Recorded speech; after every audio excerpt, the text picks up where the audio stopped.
नमस्ते, मैं हूं संजय दीक्षित और आप देख रहे हैं दी जयपुर डायलॉग्स। इस वीडियो को शेयर करें, लाइक करें, चैनल को सब्सक्राइब करके बेल आइकॉन दबाएं और हमें सहायता देने के लिए कृपया पत्रम पुष्पम के साथ क्लिक करें और सहायता करें। आपको ये भी याद दिला दें कि हमारे मर्चेंडाइज स्टोर आपणा में बहुत सारी नई टी शर्ट्स और मग्स इत्यादि आए हैं नई थीम्स के साथ, वहाँ भी अवश्य जाएं और देखें। राहुल गांधी संसद सदस्य नहीं रह पाएंगे। उनकी जो संसद सदस्यता गई थी वो गायब ही रहेगी, उनके हाथ वापस नहीं आएगी। आज गुजरात हाई कोर्ट ने एक बड़े ही महत्वपूर्ण निर्णय में जस्टिस हेमंत प्रच्छक ने एक निर्णय देते हुए कहा, और निर्णय देने में उन्हें लगभग 2 महीने उन्होंने लगाए। उन्होंने रिज़र्व किया था इसको हाई कोर्ट के जो वेकेशंस होते हैं उसके पूर्व, और आज उन्होंने निर्णय देते हुए कहा कि कोई भी ऐसा आधार नहीं है जिससे इस कन्विक्शन को, ये जो उनको सज़ा और जो सेंटेंस दिया गया था, इसको किसी भी तरह से स्टे किया जाए। इसका कोई आधार नहीं है। सेंटेंस तो खैर पहले ही स्टे हो गया, जो सज़ा है कन्विक्शन जिसको बोलते हैं, यानी दोषारोपण जो है वो दोष सिद्धि जिसको बोलते हैं, वो दोष सिद्धि को स्टे करने का कोई आधार नहीं है।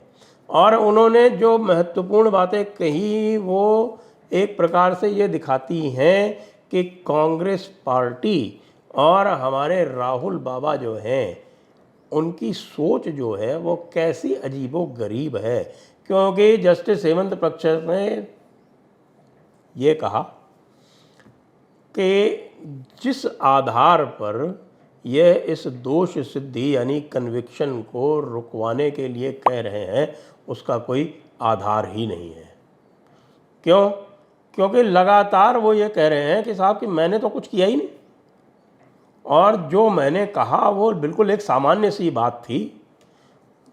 पूर्णेश मोदी जिन्होंने यह केस किया था, उन्होंने क्यों किया था? क्योंकि कोलार में इन्होंने ये एक स्टेटमेंट दिया था कि सारे मोदी चोर होते हैं। अब सारे मोदी चोर होते हैं भाई, मोदी तो एक पूरी कम्युनिटी है।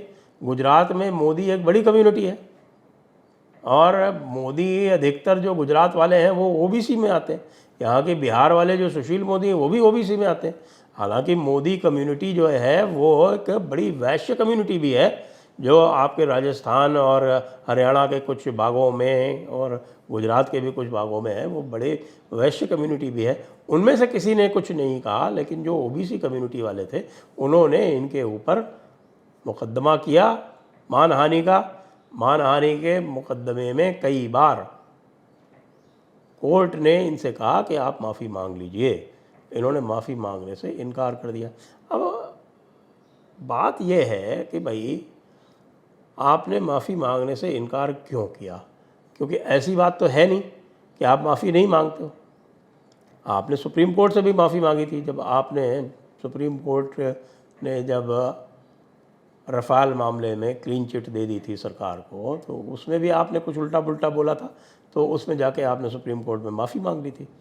तो भाई आप सुप्रीम कोर्ट में माफ़ी मांगेंगे, नीचे नहीं मांगेंगे, और ऊपर से ये कहेंगे कि मैं सावरकर नहीं हूँ, मैं माफ़ी वीर नहीं हूँ, तो आप अपने ही कुचक्र में फंस चुके हैं। एक जो अहंकार आपने दिखाया और सावरकर जी के बारे में उल्टा पुल्टा बोलते हुए और बिल्कुल झूठ बोलते हुए, क्योंकि सावरकर जी ने केवल अपने अधिकारों का उपयोग किया था, जो उनके अधिकार थे उस समय की जेल मैनुअल और प्रिजन्स एक्ट के अंतर्गत। उसके अंतर्गत उन्होंने अपने अधिकारों का उपयोग न केवल अपने लिए, अपितु जो सारे वहाँ पर कैदी थे उनके सबके लिए किया था। ये तो आप नहीं कह सकते कि भाई जमानत का अधिकार है और आपने अगर जमानत के लिए एप्लीकेशन लगा दी तो आपने जो है वो कोई बड़ा, एक तरह से कह सकते हैं कि आपने अपनी छीछा लेदर करा ली, आप में कोई दम नहीं है, आपने कायरता दिखाई। ये तो नहीं होता ना। अगर ऐसा ही था तो भाई आपने जमानत ही क्यों मांगी? आपने क्यों कायरता दिखाई? जेल चले जाते ना। जिस तरह से सावरकर जी के लिए कह रहे हैं आप, तो उसमें जेल चले जाते हैं। लेकिन जो बड़ा एक इसमें जो प्रकरण आया और जो बड़ी बात कही कोर्ट ने, वो है निश्चित रूप से ध्यान देने योग्य है। जिस आधार पर जस्टिस हेमंत प्रच्छक ने राहुल गांधी की याचिका को निरस्त किया, जो मुख्य आधार बनाया, अलावा इसके जो मैंने बताया कि इनके जो आधार इन्होंने लिया उसमें कोई सार नहीं है, उसके अतिरिक्त उन्होंने ये कहा कि इनके विरुद्ध 10 क्रिमिनल केस पेंडिंग हैं, जिनमें से कई इसी प्रकार की मानहानि के बारे में हैं। अब 10 क्रिमिनल केस में सबसे बड़ा तो आपको पता है ये नेशनल हेराल्ड मामले में भी बेल पर है।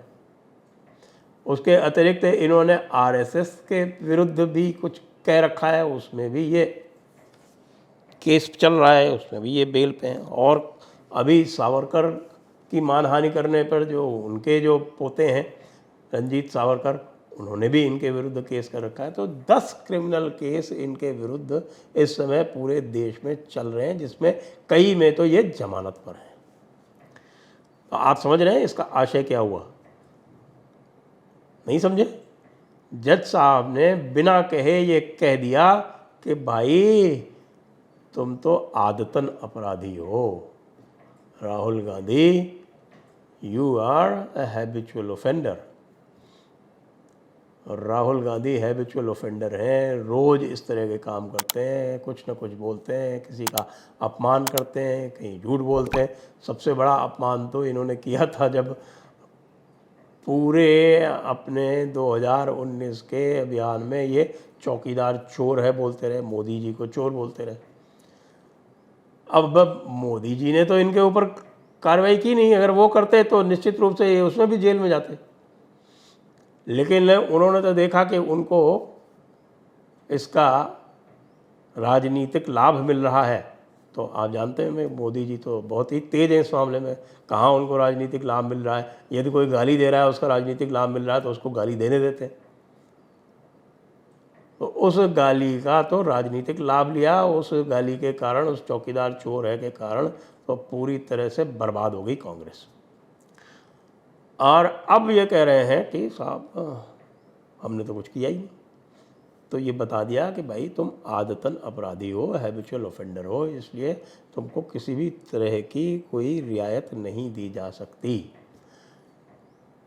अब निश्चित रूप से जाएंगे सुप्रीम कोर्ट में। सुप्रीम कोर्ट का तो पता नहीं है, आजकल सुप्रीम कोर्ट का तो मामला कुछ और ही चल रहा है।